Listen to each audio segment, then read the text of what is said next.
Welcome to Combat Sports Talk, a podcast dedicated to UFC and Bellator discussion, the MMA community, and combat sports in general. I'm your host, Ryan Smith, and the man with Wonder Woman strength and Stevie Wonder accuracy is my co-host, KC Onyebuchi.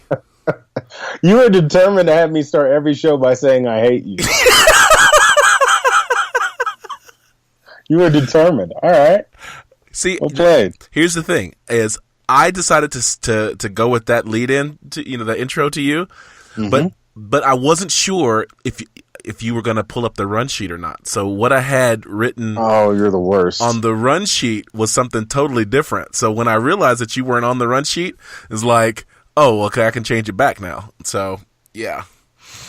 Well, hey Ryan. Hey, what? I hate you. Hey, you know what? Chicken butt. There you go. The only thing we've waited for longer than a Conor McGregor title defense is a fight between El Cucuy, Tony Ferguson, and who is the current lightweight interim champion, and Khabib Nurmagomedov. A 25, huh? What's all this we talk? I never believed in this fight. We, the MMA community, of which you are sitting outside of the city walls. That's fair. These city walls only to be with you. I have no idea what that song is, but come on, everyone knows you too. Oh yeah, it just didn't sound like Bono. You're the worst. Man, we're gonna talk about this whole thing that's happened with UFC 223. But before we talk about that, we have to talk about the heavyweight championship match from this weekend, featuring Anthony Joshua. Who that? Who continued his quest to unify all 2,000 of the boxing titles. There are entirely too many. So how does that work? Like, when you beat someone, do you get to take all of their belts too? Yes, you do. Seriously? Yes. Dude, that makes sense. I like it. All right. So let's look at the Anthony Joshua fight in a segment we like to call the official decision.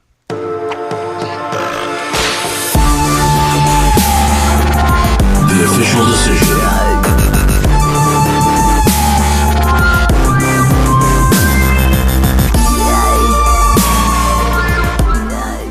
This is the official decision, a segment where we recap the fights that matter and discuss the ramifications of the action on Saturday night. So, Showtime Boxing, William Hill, Cardiff, UK. Anthony Joshua faced off against Joseph Parker, and he won by unanimous decision in a 12-round fight. Boxing can be exciting, especially with the heavyweights, or it can be slow and strategic, and if you're not a boxing fan, it can be what we might call boring. Boring. Here's the thing. So I had while I was working on the run sheet, I had the fight on, and it was like rounds were going by, and I wasn't noticing. Like, cause there was these little sparks of action, and it's like, oh man. So they were fighting the Ryan style. I get that. So that's the thing, is that after in the post fight, Anthony Joshua, which by the way, I don't know if it's the English accent or if he is just a super intelligent guy, but he sounds super intelligent when he's talking. And what he was saying is, he's like, Joseph Parker wanted this to be a brawl. He's like, I wanted this to be a strategic boxing match. And there's a saying that he said, he goes, people say that the right hand will take you around the block, but the jab will take you around the world. I believe that. That's the truth. Yeah, I mean, you're known for jabbing people to death. That's right. And I'm surprised you came. Well, it was Easter. I guess you came back to life after I jabbed you to death. Anyway, do better. I'm trying to incorporate this stuff. All right. So the fight ended. Anthony Joshua, 30-27. 30-27? No, this was like 118 to 110. I'm being ridiculous. Roll with it. Okay. So now Anthony Joshua is the WBA, IBF, IBO, and WBO champion. Now, the IBO is not one of the 4 mainstream boxing titles, but I got this off of like YouTube, Wikipedia, where it was like the the International Boxing Federation, IBF, is one of 4 major organizations recognized by the International Boxing Hall of Fame, IBHOF, which sanctions World Championship boxing bouts alongside the World Boxing Association, WBA, which is the oldest boxing association in the world, the World Boxing Council, which is the WBC, and the World Boxing Organization. So those are the 4, in horse racing, you have the Triple Crown. In boxing, you have the 4 titles. Now, it's the WBA, the IBF, the WBO, and the WBC. Okay? Okay. Anthony Joshua is a MMA fighter. See, this is how you know that we're like an MMA show trying to talk about boxing. It's like Anthony Johnson. Yeah, it could be worse. You could have said Anthony Pettis. That would have been terrible. Oh, that'd have been terrible. But Anthony Joshua, of the 4 major belts, he holds 3 of them. Do you know who holds the other one? Mr. Wilder. Deontay Wilder holds the WBC championship belt. If Anthony Joshua can get that belt, then he becomes the undisputed heavyweight champion of the world. That is the title. So he is still disputed. But I got a little bit of multimedia for you. So here's what he said after the fight. And the main thing we cannot forget is I am the unified heavyweight champion of the world. I was going to come to it later, but it feels like a good time to do it. Do you want to become undisputed heavyweight champion of the world? 100. You know what that means, though, don't you? That means that you would have to face WBC king Deontay Wilder. You're asking me, do I want to become undisputed heavyweight champion of the world? IBO, WBO, IBF, WBA, 21 professional fights, 6 world championship fights. Does that not show you what route I'm going in? Forget the hype. I'm not into that. Everyone here knows me better than that. I'm not into the hype. I'm about business. So let's get the business done. And now I've got the time. If it takes my trainer, Eddie Hearn, sitting down and discussing plans with Al Heyman, Shirley, and seeing what the future holds, I'm down to ride for whatever, whenever.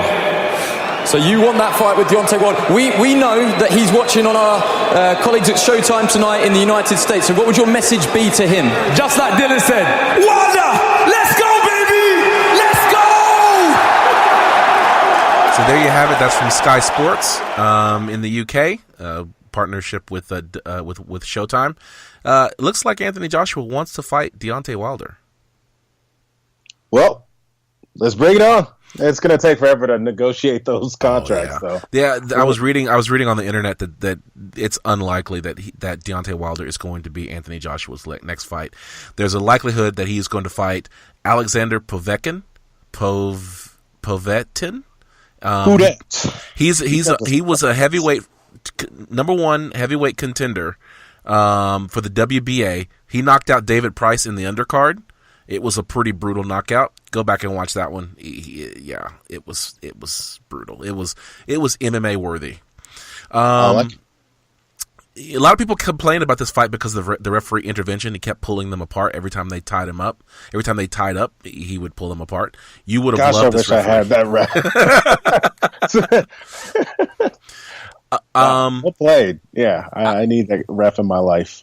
Yeah, Dana White commented on this, and I was like, "Come on, Dana." I think Dana just hates referees, just in general. Yeah, he complains a lot about referees. Hey, I want to tell you, I got a reaction from Deontay Wilder as well, so I want to play that for you real quick. Oh my God! Oh my God, yo! My grandma always told me if I ain't had something nice to say, then baby, don't say nothing at all. That's all I'ma say, man. It's out. The baddest man in the world, the baddest man on the planet, and that's facts. Where my bomb squad people at? And we out. There you go. So Deontay Wilder did not feel like Anthony Joshua put on his best show.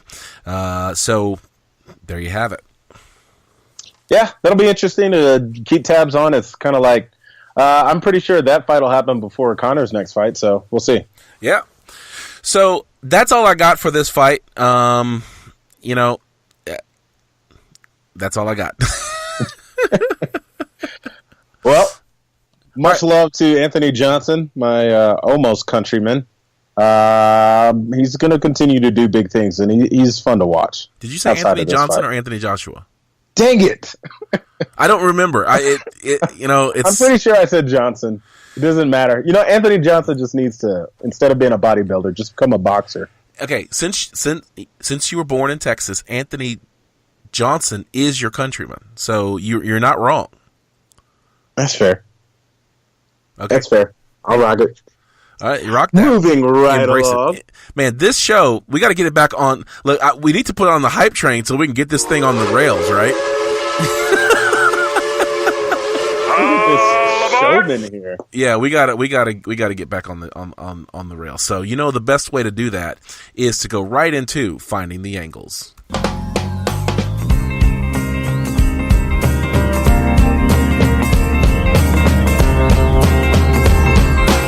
Finding the angles. This is Finding the Angles, our news and headline segment where we look at the topics making headlines in the MMA world. There is only one topic in the MMA world going on right now, and it happened yesterday, which was really the worst day that it could have happened. Tony Ferguson is out of UFC 223. It broke on April 1st, April Fool's Day. No one in the MMA world believed that this thing was actually happening. Yeah, that was a really difficult one because one would almost say that it would have been better to wait till today to break that news because no one's going to believe it on April 1st. Do you know how many sources? I honestly checked probably 8 sources before I believed the text that you sent me on it. It's just too improbable. I knew that you weren't going to believe me, which is why I offered to bet you that I was telling the truth.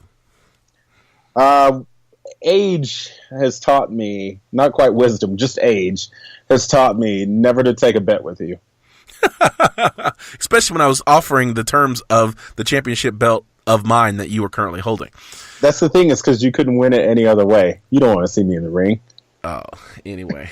Factory X Muay Thai representing. All right, so no one believed this. And it was funny because you got people like Ariel Helwani who's like, hey, I'm not kidding. Like, this is not something that I kid. This is why I don't do April Fool's jokes, is because this is real. And so it took probably most of April, the day, to everyone to acknowledge the fact that this was really happening. Even after they announced his replacement, which I don't want to say who it is yet. Like everybody could change. So how did Tony hurt himself? Basically, he was walking, saw someone he was going to walk over to see. He was, and he talked about this on MMA Hour with Ariel Helwani today. He was walking over. It was a dark studio over at the Fox Studios, doing his obligated media stuff before the fight, and he stepped on one of those big black cables that snake around the ground, and it tripped him, and he tore his LCL. Dana White says it's not normally something that requires surgery, but Tony tore it off the bone. Yep, been there. That is not a fun tear. Have you? You've had this tear. I've torn ACL, MCL, PCL, and LCL. There are only 4 CLs. You tore them all? All of them. Dude. Like the leg just basically hanging there. Which one? It was my nothing. Yeah. You almost got me. I did get you. It was your left leg because you got the first letter out. Dang it. I did. All right, you still can't stop me though. Oh, I can slow you down. So here's the thing. Here's why this is such a big deal, because Tony has been stripped of his interim title. Wait, he's been stripped? I knew you were going to react this way. Yes, he has been stripped. Let me play this clip for you. Hasn't.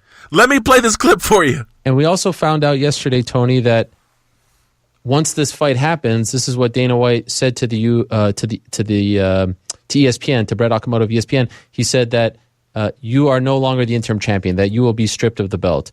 Did you know this? And regardless, how do you feel about this? Man, our team and I haven't spoken with the UFC yet about what's next, but so what I saw was in an interview, man, that shocked me and hurt me even more for something I couldn't control with this injury. This all started snowballing this weekend, man, of all weekends. The UFC hasn't said anything to me about my title going away, and I don't think it'll go away. They shouldn't strip a champion due to a freak injury that happened during a UFC-obligated media event. I mean, seriously, there is a precedent of having a fight for the real title and keeping an interim title intact. They just did that with Robert Whittaker last year. Right. So you had no idea prior to this getting out, prior to this interview by Dana, that they were going to do this. You were under the impression, even though you can't fight on Saturday, that you would still remain the interim champion. No, I just hope they do the right thing. So that was Ariel Helwani talking to Tony Ferguson on the MMA Hour today. They are stripping him of his title. That is gut wrenching. But there's so many factors at play. Were they going to have an interim belt? No. So basically, it's a belt for if Tony would have fought on Saturday night, they would have been fighting to strip Conor of his belt. So it would be the actual, real lightweight championship title. Okay? So if Tony would have won, then he would have been the undisputed lightweight champion of the UFC, right? Mm-hmm. Of course, if Khabib won, he would have gotten the interim title from Tony Ferguson, and the real title would be bestowed upon him, so he would have become the champion. But Tony is absolutely right. There has been precedence with Robert Whittaker, who was the interim title at middleweight, interim champion at middleweight, and the middleweight champion, Michael Bisping, fought George St. Pierre for the middleweight champion instead of them first going to unify the title.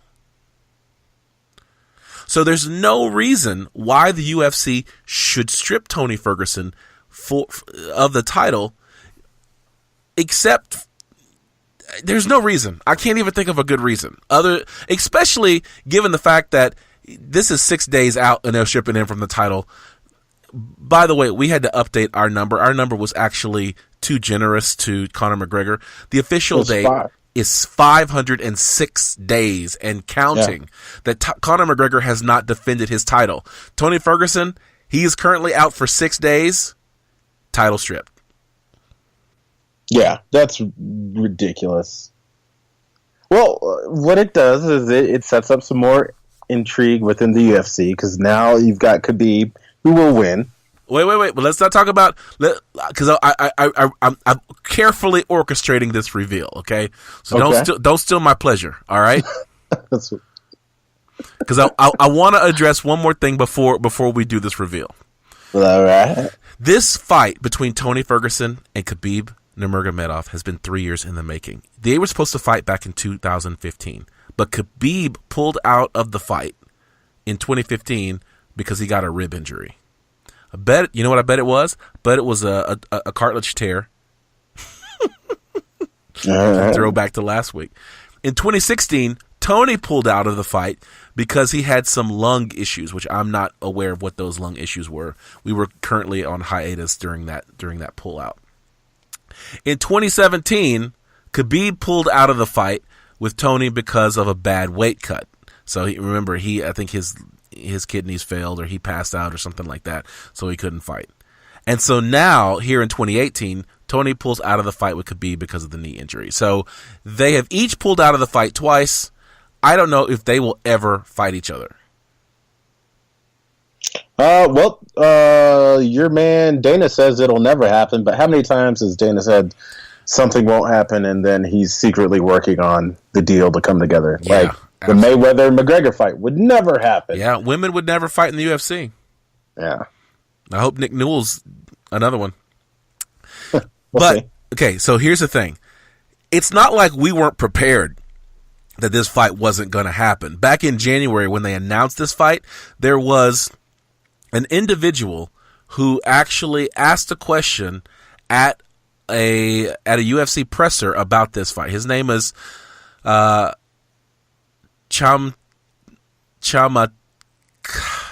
Bro, you should have practiced. There's no excuse for that one. You just gave up. His name is Sandu from MMA Junkie. Let's listen to him. I'm gonna let this play, and then I'm gonna get his name right because I want to respect this dude. He asked this question. You've obviously tried to make the Tony and Khabib fight a few times, and it's fallen through. Do you have an insurance policy in place? Will you have somebody like an Eddie Alvarez on standby if one of these guys can't make the fight? You got a 45 champion. I would gladly take that spot after March 3rd. Somebody's going to get their ass kicked that day. We haven't really thought about that. I'm hoping the fourth time's a charm, and this fight's going to happen. So his name is Chamatkar Sandhu. There you go. He's a writer for MMA Junkie who asked the question, do you have an insurance policy? And who spoke up before anybody could react? Brian T. City. No. The blessed one. Yes, Max Holloway. He says, you got a 145-pound champ who's willing to step up after March 3rd. We are after March 3rd. Are we? We are. And guess what? Max Holloway is stepping in to fight Khabib Nurmagomedov for the lightweight champion on 6 days' notice. Oh, I'm not impressed at all. Why not? Let's look at what this means for the 145er to move up. He loses nothing. He gains everything. This is a good payday for him. There's literally no downside for him. Why should I be impressed? Because no one steps up with on short notice like that. This fight should have been canceled. Many other people got the call, but he, like Brian T. City Ortega, got the call, said yes, but then 145 champ, the blessed Max, returns Dana White's call, and so he gets it. So there are other people who were on that list. Like, they were going to have a fight. This one just adds more prestige, even though there's nothing really on the line. Well, if he wins, he gets the belt. That's not going to happen. Well, we'll talk about that. Especially on a 6-day notice. Come on. I'm just not impressed at all. Nurmagomedov opened up as a 5-1 favorite. Yeah. But still, there's nothing cool about it. It's so cool. it's awesome prima facie, but if you put any thought into this at all, it's Max is going to get smoked. You know what? If I didn't have the policy that I have, I could see myself rooting for Max. But let's not pick the fights. We still got to do that segment.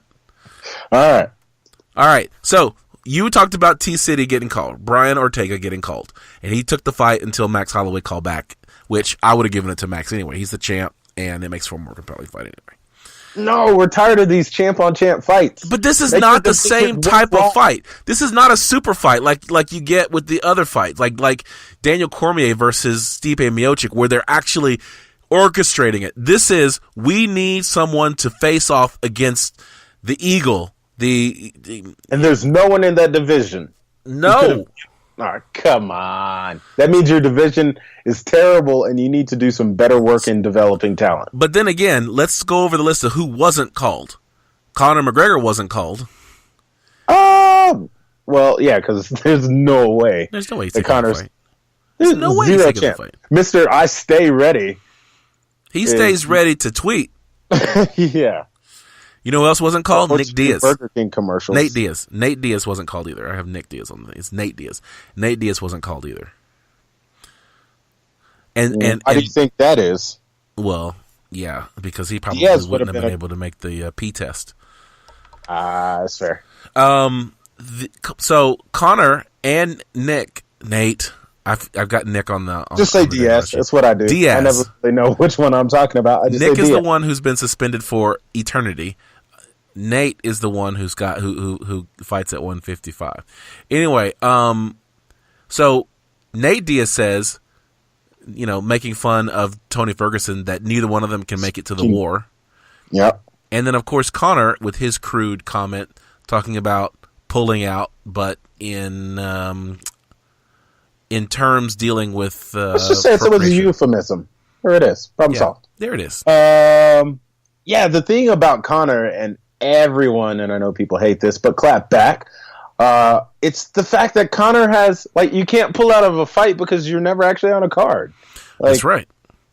Yeah, it's pretty funny. Like, everybody typically, likes it when Conor makes his little comments, but he's off his game, dude. I mean, 506 days out of the spotlight, and people are like not feeling Conor McGregor.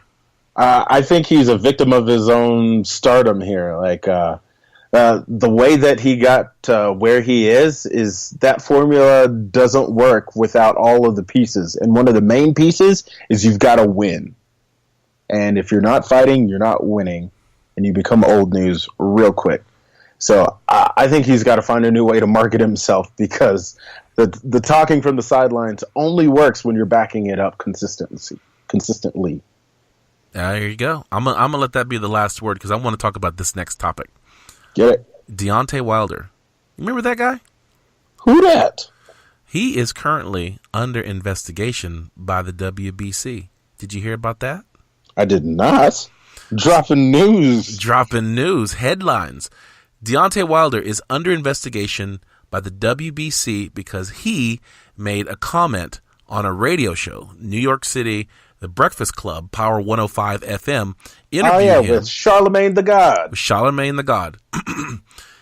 Deontay Wilder said that he wanted a body on his record. I'm going to play that clip for you real quick. No, I want a body on my record. I want one. No, you don't. I want one. I really do. That's the Bronze Bomber. He want one. It's crazy because when I'm in the Bronze Bomber, everything about me changes. What I'm thinking, I don't get nervous. I don't get scared. I don't get butterflies. I don't have no feelings towards the man I'm finna fight. The power that I have, man, it's easy to be able to do so. I thought I had one time, like I said, with Spuka, because he wasn't breathing when he hit the campus. Yeah. So let me be clear. Wow. This is a recap of his comments that I found on the Breakfast Club website. So there's a much longer. He goes into this a little bit more in depth. But yeah, they make an Ivan Drago reference, which I know that you enjoy. If he does, he does. That's the one. I say that probably once a week, which says a lot about me. I got to be a better person. Yeah. So the WBC is actually investigating him because he's made these comments. I mean, so I want to get your reaction. It's one thing to talk about. It's disturbing up front. It kind of really is, especially with the climate that we're in, and just I mean, wanting a body is not ideal, but at the same time, it's kind of true for most fighters. They want to go out. That all out, everything you got, and that's always a possibility. And if it happens, you can't be afraid of it. So, to some degree, it makes sense. It's just disturbing to hear it vocalized. So in all fairness to Deontay Wilder, the reason why this is kind of trumped up is because of the fact that he is trying to create a distinction between his persona of the Bronze Bomber, which is his nickname, and Deontay Wilder, the father of a child and husband, father, all that kind of stuff. I don't know if he's married or not. Anyway, he's trying to create this distinction, and he's saying that he becomes this other person. And so this context of wanting to kill someone in the ring and have a dead body on his record is in context of the mentality that the Bronze Bomber brings to the ring. But very poorly articulates that. The distinction that he creates is a weak one, and so he kind of just doesn't do a very good job of, he doesn't do an Anthony Joshua job of articulating his position. That's more of an Alabama, kind of yeah. Not to offend our listeners in Alabama, but Deontay Wilder from Alabama, and it just wasn't very well communicated what he was trying to say, which is why the WBC is concerned that perhaps Deontay Wilder is trying to kill folks and not just box. What is all right? So, what is the problem with that? What's the problem with what? If he's following the rules and it happens, like you're saying, hey, Deontay, please don't hit people as hard as you possibly can. Yeah, it's one thing to like hit someone as hard as you can in the auspices of a sporting activity. It's another thing to be doing it with murder. The intent to kill that person. Yeah.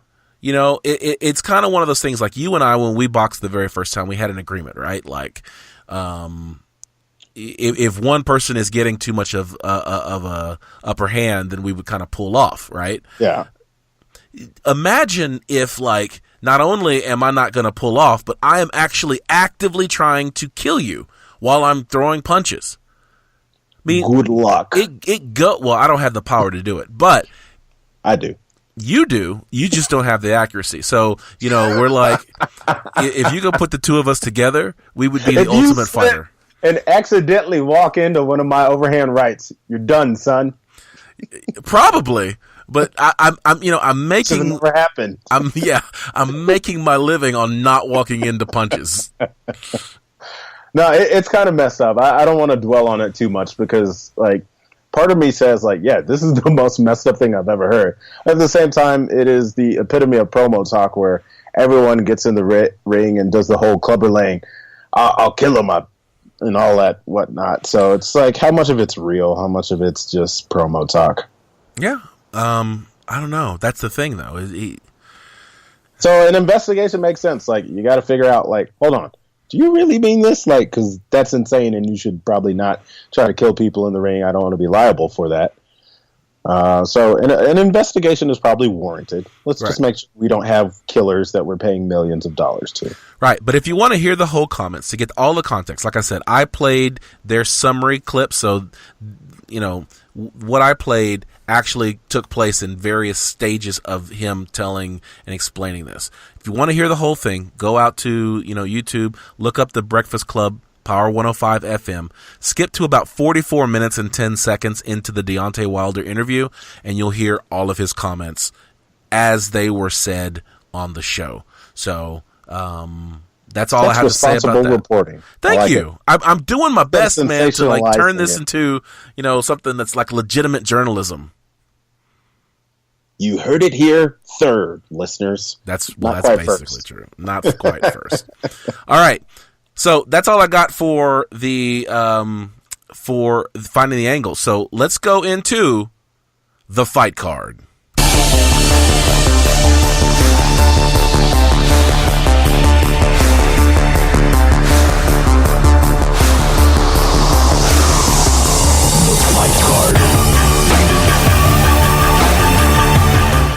All right, so this is the fight card. This is where we look at the fights that are going to happen this weekend. So, do you know what no one's talking about? Matt Brown's ACL tear. No one is talking about that because apparently the LCL tear for Tony Ferguson is a little bit bigger news. Just a little bit. A little bit. But it's sad that the immortal one is facing his mortality here.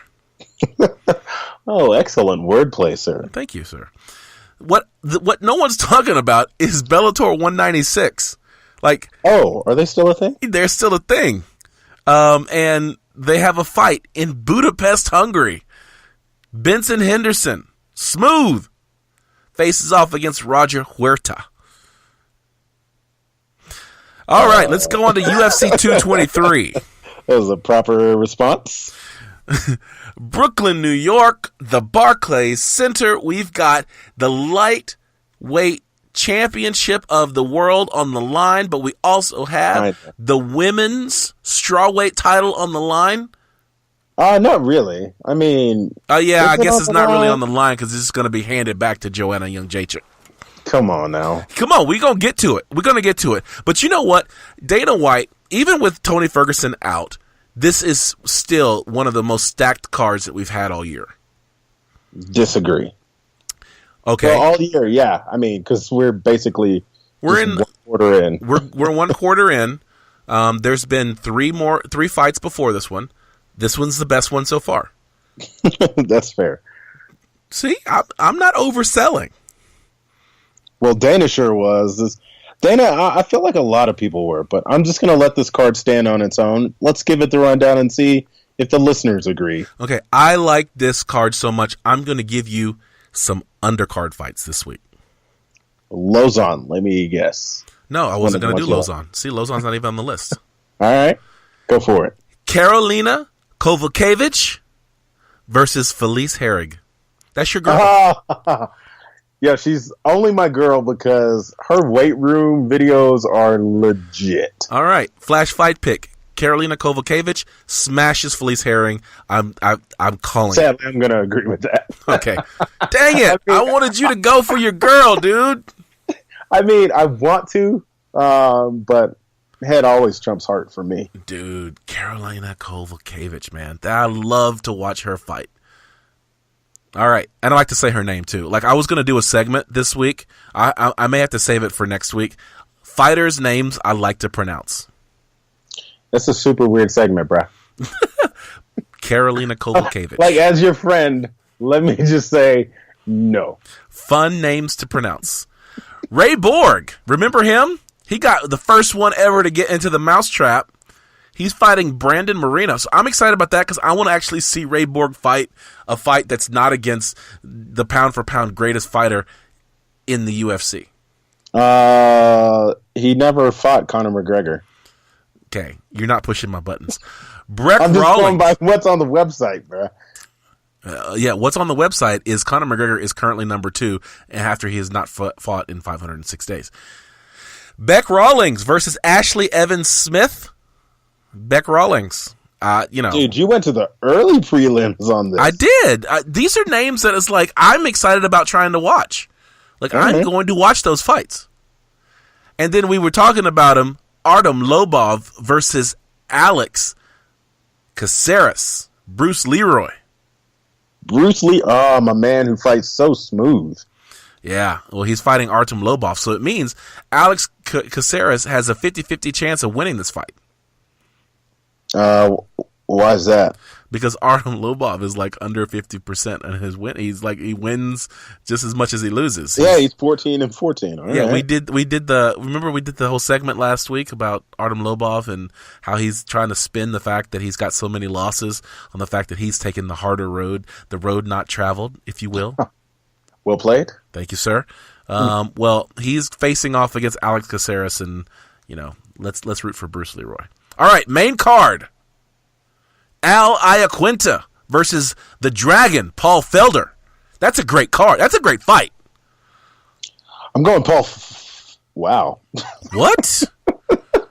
Man, talk about stomping on the air brakes there. Any Hoosiers. I'm going Paul Felder here. Why'd you stop? Why'd you rethink that? Honestly, it's just been a long day. I think you tack in all the workouts I had, and I just ran out of gas mid-sentence. That was weird. Al Iaquinta, though, he's part of the Chris Weidman camp. So, I mean, he's going to be a solid fighter. This is a good fight. All right. Anthony Pettis. You know who he's a teammate of? He's fallen off. You know who he's a teammate of? His brother. CM Punk. Ugh. CM Punk teammate.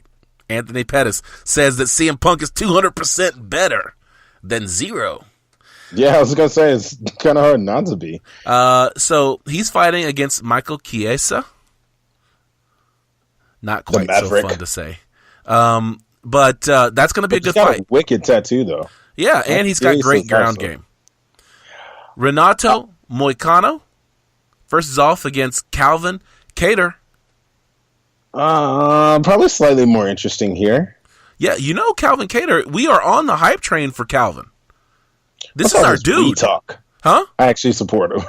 Yeah. What's all this we talk? No. This is one. I can go back and replay you said you were on this hype train. Yeah, I'm on it. All right. I'm definitely calling Calvin for that fight. Yeah, we're going Calvin on that one. All right. Here we go. Co-main event. Dead wrong. Co-main event. Rose, Thug No Hair, Namajunas versus the Queen of Strawweight. Returning to get her belt back. Joanna, Young Jacek. You can't be the queen if you don't have the belt. Oh, she's coming back for it. Congratulations. She can be the court jester. She can be the Duchess. Oh, she is going to be. She is the queen. She's the true champ. Just because some upstart is currently holding the belt. Come on. You mean she's the female John Jones, the youngest to hold the belt? Whatever. She's just holding it. You're young. You're holding a belt, but you ain't the champ. Dude, I haven't been young in 5 years. You younger than me. That's fair. Here's the thing. Thug, I wish we had the drop with Cormier just yelling, Thug Rose! Thug Rose! Thug Rose! Because that's going to happen again. Nope. It's gonna be crying. It's gonna be like Thug Rose. You heard it here splattered. first. You're splattered all over the ring. Joanna Young Jacek. She pulled a Deontay Wilder on you. Tried to kill that woman. What's up with that? All right. Well, we shall see. Joanna Young Jacek. She is going to win this fight. So what do you think is her key to victory? Joanna's key to victory. How does she win this fight? Don't get knocked out. See, in your soul, you don't actually believe. No. Joanna Young Jacek, if she keeps this fight standing, she gets smoked. Nope, she's going to win the fight. She's going to win the fight. Okay. Now, I personally think that this fight's going to go to decision, but Joanna Young Jacek will win this fight. And Rose Namajunas will be crying and saying that at least she held it for a little while. All right, we shall see. All right, main event. Max Blessed Holloway versus the Eagle, Khabib Nurmagomedov, for the lightweight championship of the world. Finally, we can stop the countdown for Conor McGregor. He will no longer be the champion. Unless the UFC goes full WWE and from nowhere, Conor jumps into the ring, fully dressed as the Irishman, and just puts a beat down on Khabib. I wouldn't put it past him.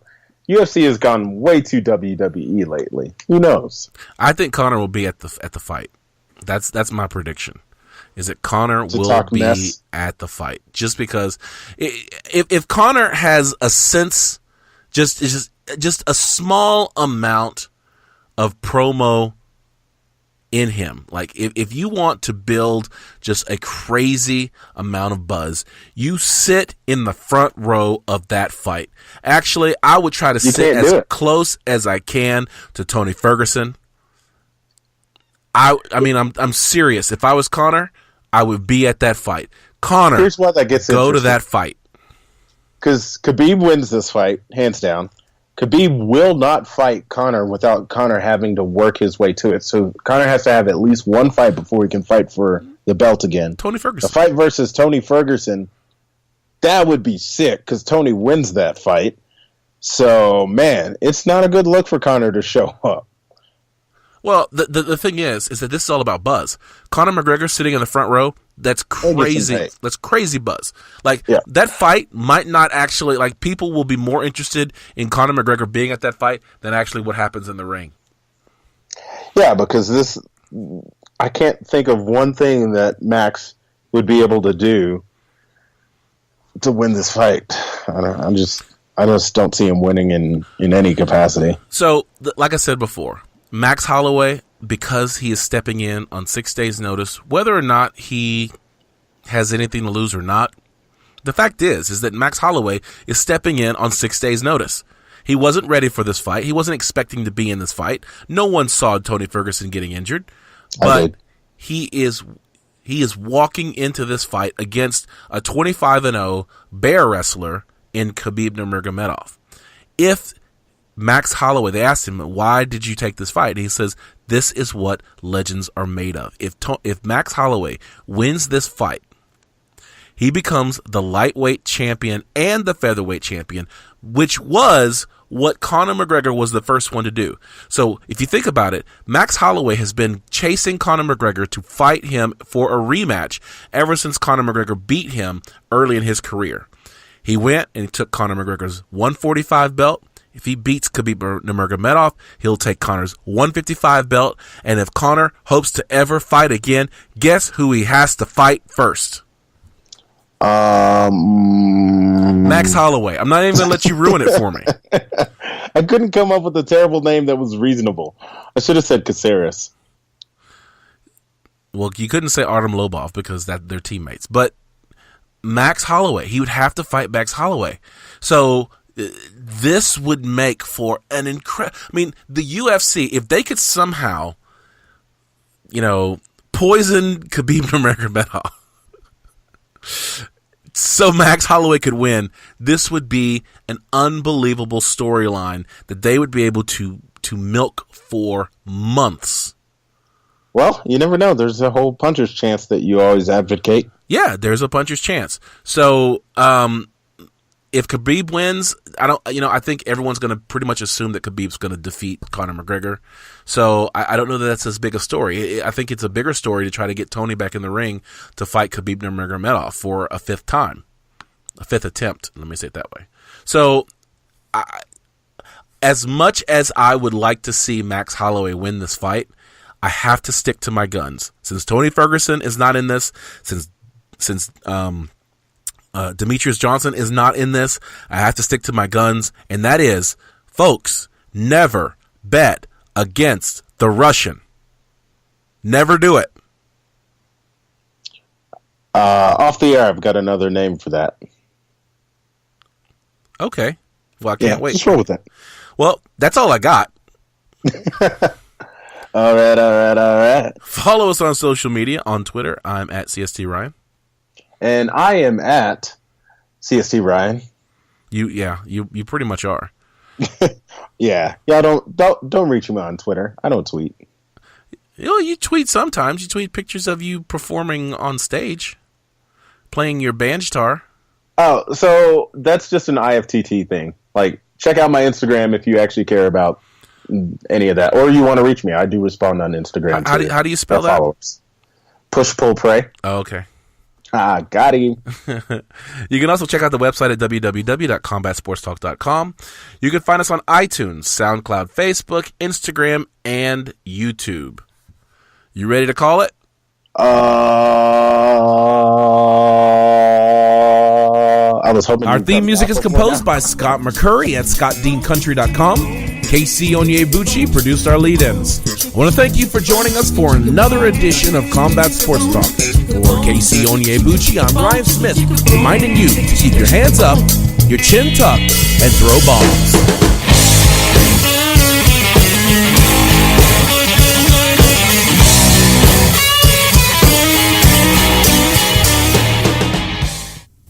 If he dies, he dies.